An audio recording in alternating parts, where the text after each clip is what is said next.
Recording. Welcome to the Integration Quest Study Group. Today's focus is on the MCIA exam prep. Okay, that's a MuleSoft certified integration architect. I think it actually has a different name now. I think Salesforce is at the front of it. But at any rate, that's what we've always called it, isn't it?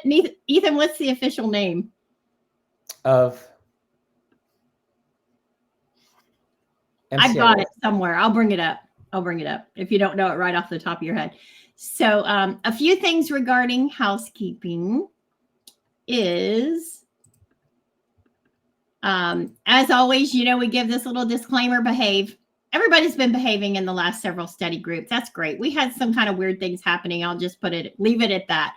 But if your mom and dad would have told you not to do it, just don't do it. Or if you're a parent and you tell your kids not to do it, live by the golden rule. Fun slide about me. This is me today. This is one of the promotions in the MuleSoft community. And I am a certified instructor with Salesforce, contracted in, and teach several of the classes, including this class. And it has really been a lot of fun to dive in. And like I said, this course in particular is very detailed. There's a lot of material. A lot of objectives. So let me go ahead and bring this over. I'm going to put some URLs in the chat for you. And this first one coming to you is going to be the, kind of like a high level, lost that one. Sorry, hold on. There we go. Hunting for the right screen here. There we go. Okay, is it still the same? Thank you, Genevieve. It's still MuleSoft Integration Architect. I see it listed differently, though. Hang on a second. So the URL that I just put in the chat is where you can go, because our goal for today is to give you some good information about taking the exam, being prepared to take the exam, and then I'm going to hand this over to Ethan, and Ethan's going to take it from there and enrich our understanding of different objectives. So about the exam, there is an exam guide here. Okay, and so there is a recommended prerequisite. Okay, it is recommended. It's not mandatory. This one is mandatory if you're taking the developer level 2, but it is not mandatory for this certification. Okay. So next is to get the exam guide. All right. And this is the exam guide. Yeah. See, I think they're carrying, it did get renamed. This is the rename here. Salesforce Certified MuleSoft Integration Architect. So that it's not MCIA anymore. It's right. Yeah. What do they call it? Yeah. It'd be what? SCMIA. Yeah. I don't know. It's funny. Yeah. So that's kind of, so watch for the name change on this. If you're looking for this, be sure to know that this is it, because there are some Salesforce architect certifications as well. So make sure you're targeting the right one.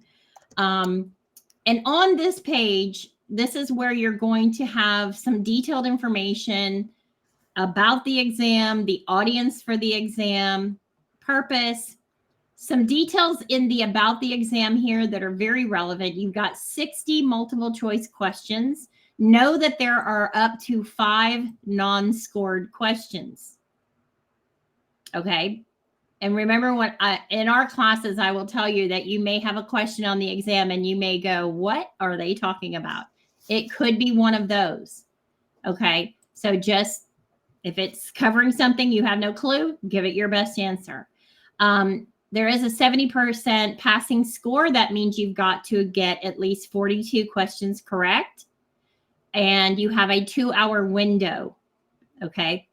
So I'm going to share with you some of my strategies regarding just even taking the exam.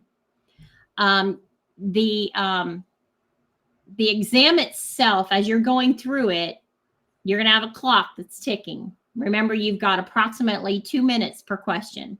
Now, some of them are going to be super easy and some of them are going to take you longer to figure out what they're even asking, because just reading the question can be a bit challenging. So as you're going through that, watch your time, do process of elimination on the question. We'll look at a few example questions and give it your best answer. If you're not 100% sure, don't labor over it. Don't take a long time, because chances are you're going to have another question that's a little faster, easier. And I want you to make sure you get to the end of the exam. Because the worst thing to do it has happened. I've had people tell me I didn't have enough time. Don't let that happen to you. Keep yourself on target. Keep yourself moving through that exam. And if you're not sure, click it to review and then come back to it after you've gone all the way to the end of the exam, bearing that you have enough time. Then you can go back and look over that question a little bit better. Or you might have had another question that kind of sheds light on the question that you are working on. So sometimes they will help you, figure out, oh, I remember this now. Maybe it was, kind of putting you might want to change your answer. So click it for review. But now you cannot submit your exam if you have any of them clicked for review. So don't click a bunch of them, because when you get to the end and you're ready to submit the exam, watch your time. And then also unselect those ones that you mark for review once you've confirmed them, and then submit. Okay. So that's my big advice in those categories, is that. And then there's some recommended training here. And of course, part of that is attending the class. I cannot express how important that is for many different reasons. Not only having the opportunity to really discuss the material, discuss the objectives, and have an instructor with you on a lot of that, but also the material that you get. The slides, the instructions for the exercise guides, the student material, it's all very valuable as far as that's concerned. But right in the middle here is the practice exam. And I've also got that linked over here. You'll come to a page, and this is all of the exam details here. There you go. And so you need to, once you come to this page, you need to come all the way. Let me go to the top of the page here. Once you come here, you'll see everything. All of the practice exams are in one place. So this is a good thing to benchmark also, or to bookmark. And then you'll come all the way down to the bottom of the page, and it's going to be listed here. Okay. And this will bring you back to that guide we were on, but here is the actual practice exam. So you'll click on this, and it's going to bring you to a PDF of the practice exam. It's unfortunate that we don't have the original practice exams that we used to have, because they mimicked and behave very much like the real exam, just the questions were different. So at any rate, these are in sections. I'm going to stop there for right now, because I do want to point out to you also that these objectives that are listed here are also what we see in more detail here under the exam outline. And the important part that we're seeing here is the percentages in which you will see the questions, or I should say how much of that content or how much of those objectives should appear on the exam. However, the exam bank has got well over 60 questions, right? So if you sit for it today, your questions may be different than if you sit for it next week, or whatever the case may be. But this is what they're saying, is there should be a percentage in each of the different categories for those objectives. And you'll notice initiating integration solutions on the platform. There are some example questions here in section 1 that coincide with that. Okay, so be sure to observe what the objectives are.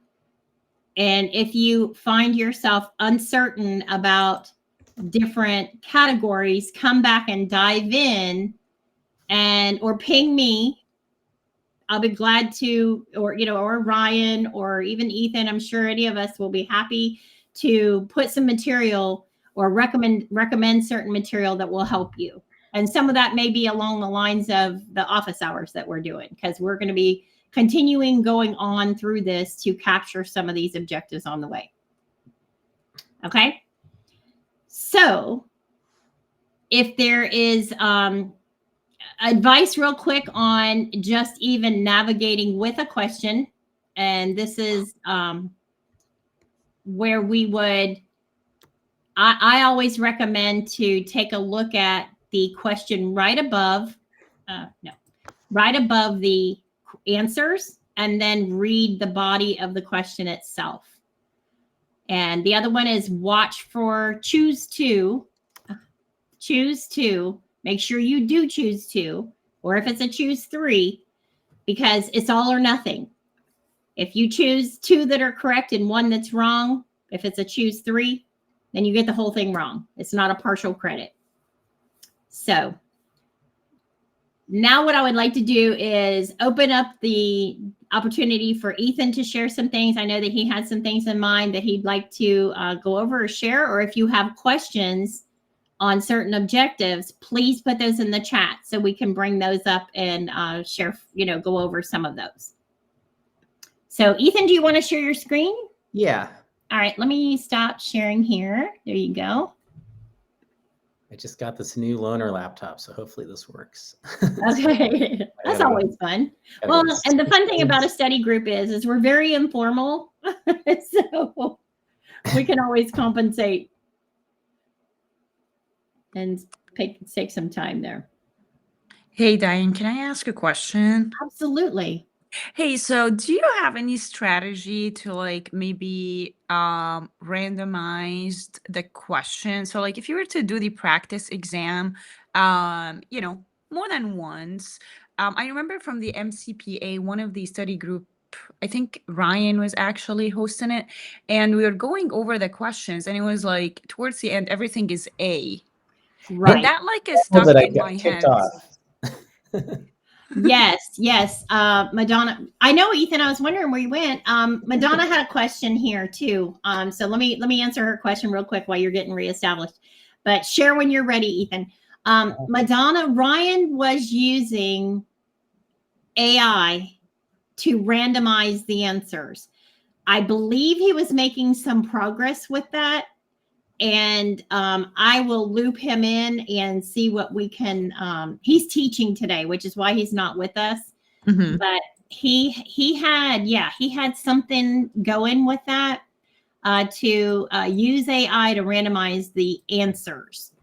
And yeah, I think that would be really helpful. Even if we got AI to, I wish we had like and there is a way to do it. There is a way to do a testing platform and then randomize the answers, copy things over. I don't know. I don't think that would be a violation of anything with Salesforce. I don't think they would care that we did that.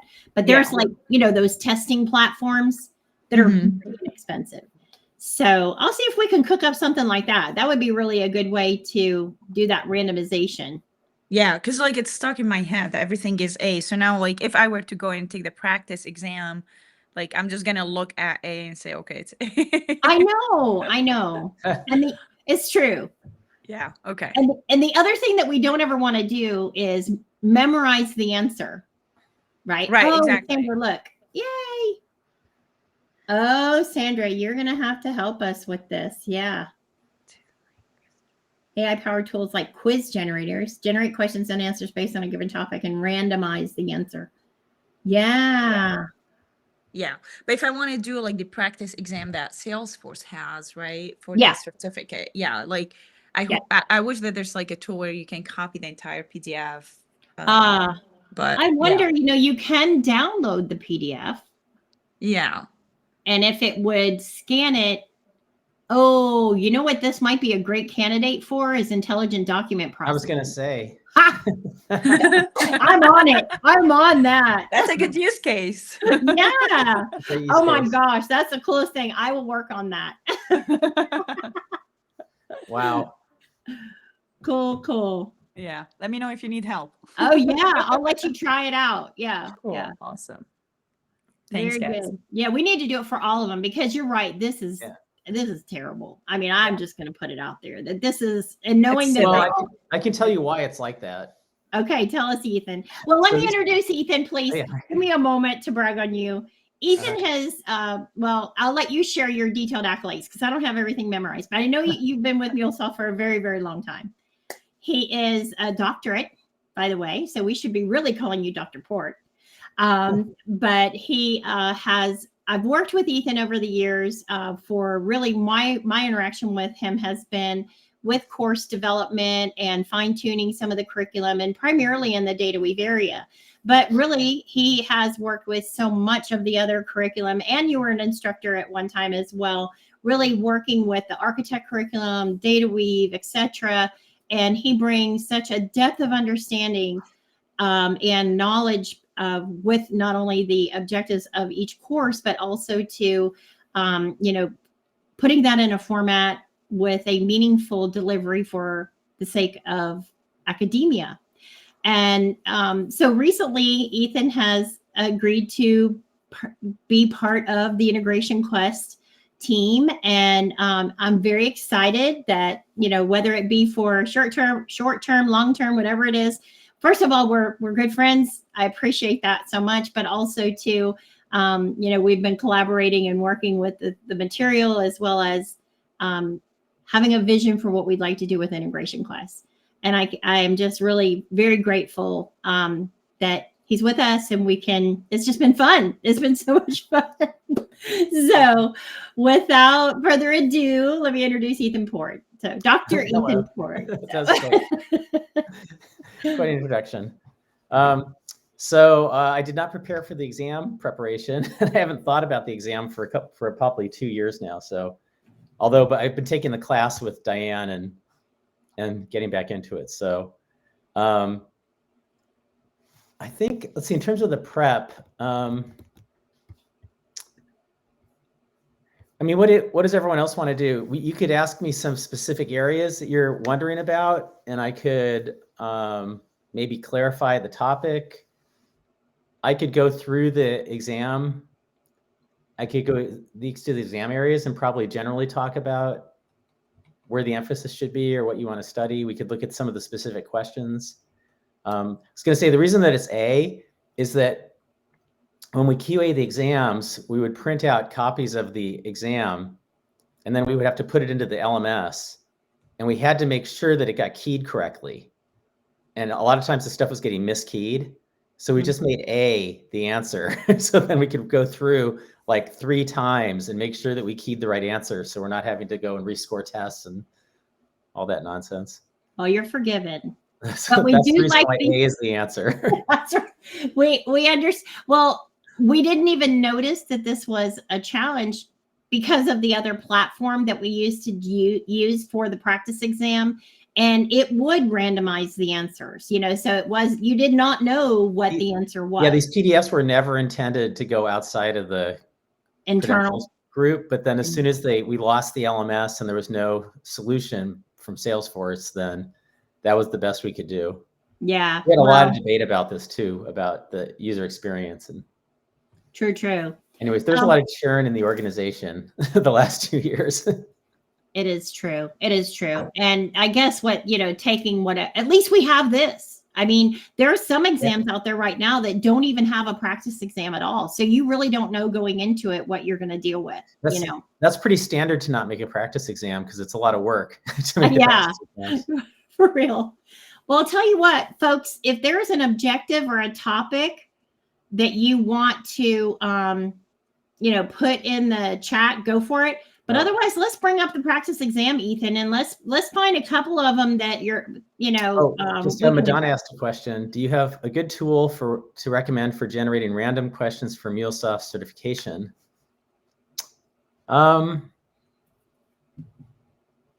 Like, do we just do the practice exam? Like, I was hoping maybe there's a good tool that you just say, okay, I'm prepping for MCPA or MCIA. Give me a bunch of questions. Well, let me practice. You can have AI try to generate questions for you, but when we were trying to use AI to generate questions to write the exam, they weren't very good. We had to do a lot of rewriting. And so it might help you to figure out areas that you're weak in, but it may not generate questions that are actually like the exam yet.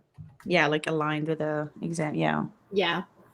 Yeah. So because I don't think it's a bad idea though. I have to think about it. Even if the quality of the questions isn't great, it's still going to be testing areas to see if you know what it is or not. So if there's Like something the that knowledge. Yeah. it might help you focus. But also, I think AI might be smarter than the SMEs that write the exam, so you may be getting better exam questions. Hey, wait a minute. I help write some of the exams, not this one. But AI is definitely smarter than me. I will give it that. Not just that, just the way they write the exams, it tends to be like this very like forced, like everybody for a week writes a lot of questions. It's not the most. Oh, I know. Not the exams I wrote, of course. We spent a lot of work trying to like validate everything, but yeah. in general, I don't know that if you generated a good exam for yourself to test, it may not be exactly like the actual exam. It depends how they wrote the exam also. Unless you can tell write an exam that had to be done in 5 days and yeah.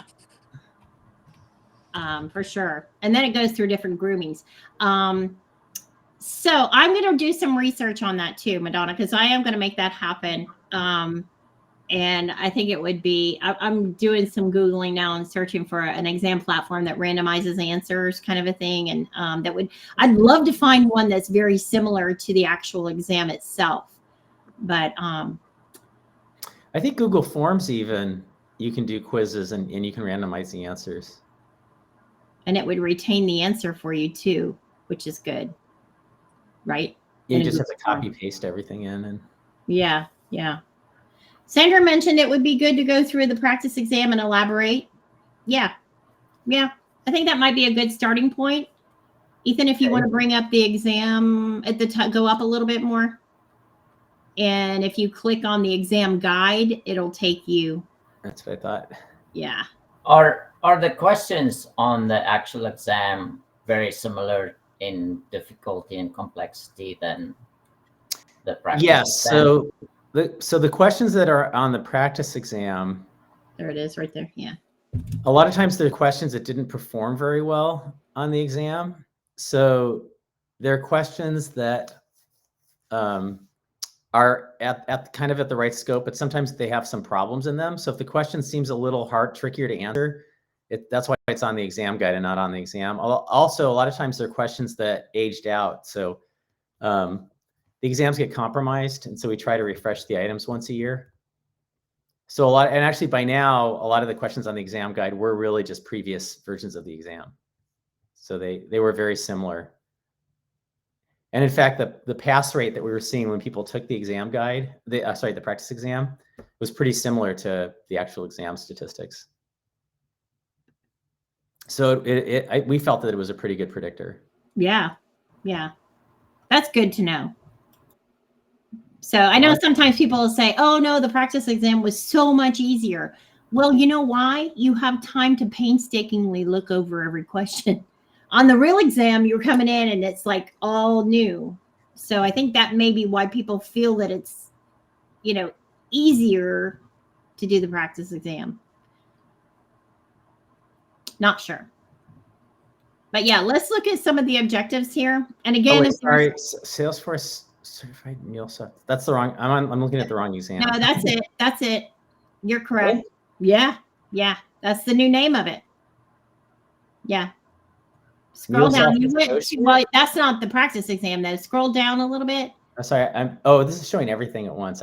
These are all the exam guides together. Yeah. So somewhere here. All the way to the bottom.